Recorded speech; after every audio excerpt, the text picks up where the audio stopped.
Como é que tem sido o meu relacionamento com o meu amigo?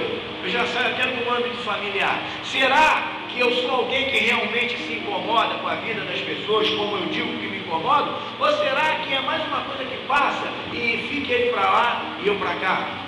A gente vive numa sociedade egoísta, numa sociedade que se fecha ao redor apenas daquilo que lhe interessa. E muitas vezes o teu irmão carnal, a tua irmã, o teu pai, a tua mãe está morrendo a língua espiritual e você nem sequer pelo menos ora por ele, nem sequer para pensar que algo está errado, que algo não está fluindo da maneira como Deus quer, e você opta por um caminho que leva à morte. No caso de Abel, levou à morte física, mas no caso de muitas pessoas, leva a uma morte bem pior, que é a morte espiritual. Como é que tem sido o meu procedimento? Como é que tem sido o meu relacionamento marido e esposa? Como é que tem sido o meu relacionamento patrão e empregado? A Bíblia é clara quando diz das honras que devem ser prestadas, inclusive de um empregado, que tem que fazer o seu trabalho como se para o Senhor estivesse fazendo. E muitas vezes a gente ouve aquela série de frases: ele finge que me paga e eu finjo que trabalho. Às vezes a pessoa não para pensar que na dimensão espiritual que toma posse das nossas vidas, que toma conta das nossas vidas, todos os atos e atitudes que eu tiver, com o conhecimento da palavra de Deus, eu vou ser cobrado por Deus. Coisas horríveis, horrendas podem acontecer. A gente vê o que acontece por causa de uma inveja, de um ciúme que ardeu no coração de um irmão. Ele pode até ter se arrependido, ele pode até ter chorado lágrimas de sangue de arrependimento, mas um fato havia sido consumado. O seu irmão havia sido morto, e pelas mãos dele, pelas suas próprias mãos. Eu tenho que pensar que os caminhos que Deus tem proposto para a minha vida, eu tenho que raciocinar bem. Irar é uma coisa humana, mas que não se ponha a ira, não se ponha um sol sobre a tua ira. Eu senti às vezes um desejo, como o bispo Renato diz aqui: você talvez nunca tenha matado ninguém, mas quantos você já enforcou aqui, na tua cachola? E é um momento que eu tenho que me arrepender do que eu inclusive penso. Quando Jesus fala de alguns homens que criticavam, fariseus, criticavam os outros pelas suas atitudes, e naquele momento eles falam sobre adultério. Jesus diz que aquele que olha para uma mulher com intenções impuras já adulterou no seu pensamento. E aí eu vou perguntar: não seria um exagero de Jesus? Ele é Deus, ele sabe o que está falando. Ele sabe a intenção do meu coração. Ele sabe a intenção do meu coração quando eu devo estar ajudando meu irmão e eu não estou ajudando meu irmão.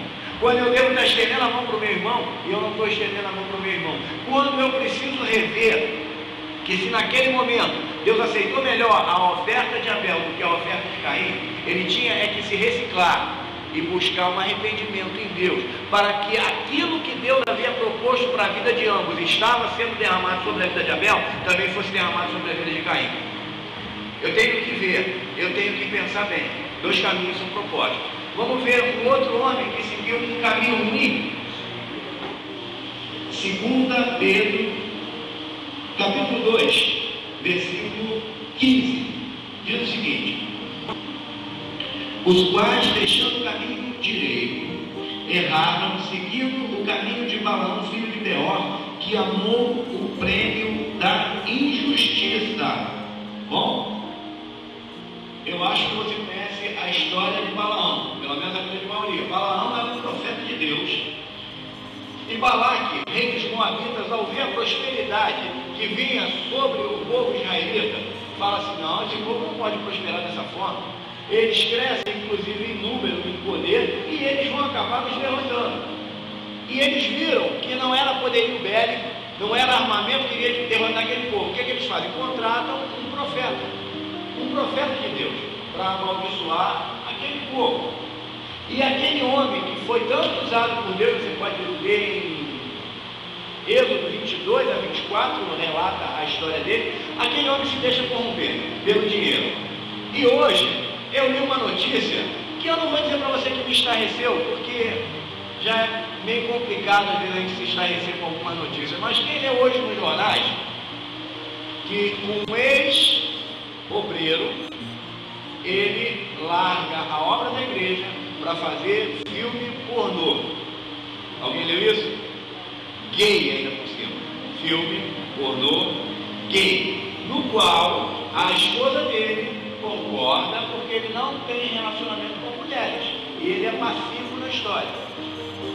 Que ponto a gente chegou? Eu li a reportagem, eu acho que eu estou com o jornal até dentro do carro, se alguém quiser depois ver.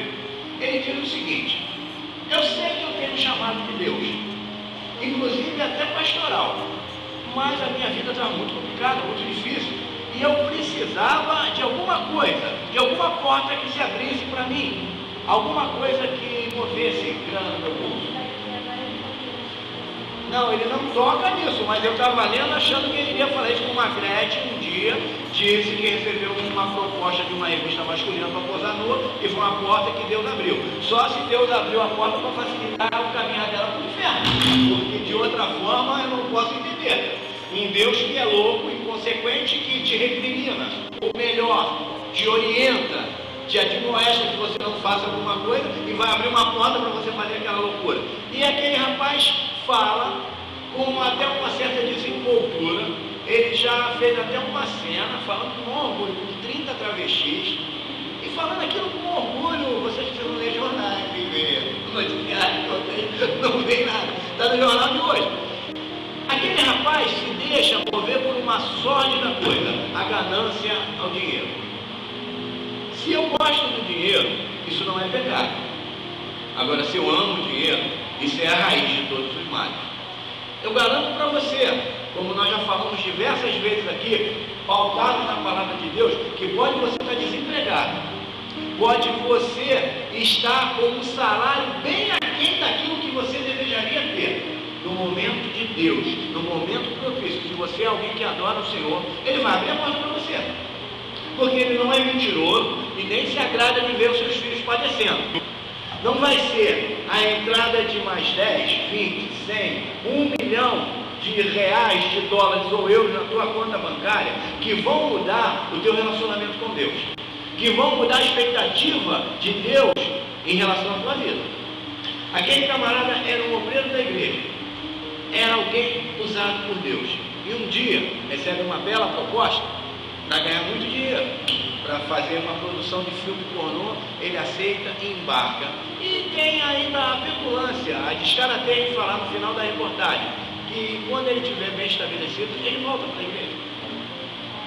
A gente fica pensando como pode um caminho desse ser proposto na vida de um homem, na vida de uma mulher, na vida de um ser humano, e a pessoa ainda fazer conjecturas com Deus, com relação. A gente sabe que Deus é amor, que Ele perdoa. A gente sabe que Deus abomina o pecado, mas ama o pecador. Mas assim como Ele é amor, Ele é fogo consumidor. Eu não posso brincar com as coisas que Deus tem colocado diante de mim. Deus me coloca como um abençoador de vidas, e eu vou ser um amaldiçoador de famílias, a começar pela minha própria família, porque até a mente da mulher dele, da esposa dele, já está conturbada. A mulher já não raciocina em cima de padrões de normalidade. Uma mulher que diz que aceita uma situação dessa e que não aceita que ele faça filmes pornô com mulheres. Mas já que ele faz com homem, ele é o passivo e ainda se alegra de ter um marido gay dentro de casa. E ele diz que aquilo é estritamente profissional. A gente vê como é que as mentes humanas, elas vão se distorcendo em relação aos princípios de Deus. Quando talvez nos primórdios da humanidade alguém viesse a falar assim: olha, no final dos tempos advirão algumas coisas do tipo talvez alguém falasse: isso é impossível de acontecer, isso nunca vai acontecer. Mas você vê que coisas bárbaras e terríveis que acontecem. Eu falei que não me espanto, entre aspas, porque a cada dia surge uma nova coisa. É pai que estupra a filha de 2 anos. Tem coisas, inclusive, que os jornais são proibidos de publicar porque há uma norma jornalística, que você não sabe, seu pastor também é jornalista. Eu sou formado em jornalismo e há uma norma técnica que às vezes impede que algumas notícias sejam publicadas, porque elas podem fomentar uma revolta popular, elas podem fomentar uma série de coisas. Você imagina um pai que estupra uma filha de 2 anos de idade, um pouco maior que a Clara, ainda um bebê. E isso visto por alguns como uma coisa, uma aberração, um desvio de caráter ou qualquer coisa parecida. Nós vivemos finais dos tempos, vivemos. Não sabemos se Jesus volta daqui a 10 anos, daqui a 100 ou daqui a 10 minutos, daqui a 1 hora. Uma coisa eu tenho que estar proposto no meu coração é me inclinar para um caminho certo. E não é tão complicado assim você ver qual é o caminho certo. Onde que eu, professando o nome do Senhor, me dizendo um servo de Deus, vou aceitar uma proposta dessa? Mas a gente vai ver Balaão. Balaão recebe uma proposta por ganância, por dinheiro, e vai amaldiçoar os seus irmãos. Só que há uma coisa que a Bíblia relata: quanto mais Balaão amaldiçoava o povo de Israel, mais acontecia o quê? Mais ele prosperava, mais ele crescia em número, mais ele crescia em poder, mais ele crescia debaixo da fidelidade de Deus, porque havia e há uma promessa para aquele povo, da qual nós fazemos parte: não vale encantamento sobre as tendas de Israel. Quando eu sou alguém que estou debaixo do senhorio de Jesus e estou ali no acampamento de Deus, pode vir a bala perdida, ela vai achar outro, mas não vai ser a minha. Pode vir o desemprego, que pode até me achar, porque Deus tem uma porta melhor para mim. Pode suceder o que for na minha vida, mas sobre a minha vida já não vale mais o encantamento da maldição. Esse encantamento de maldição só vai valer se eu realmente também querer andar por esse caminho, querer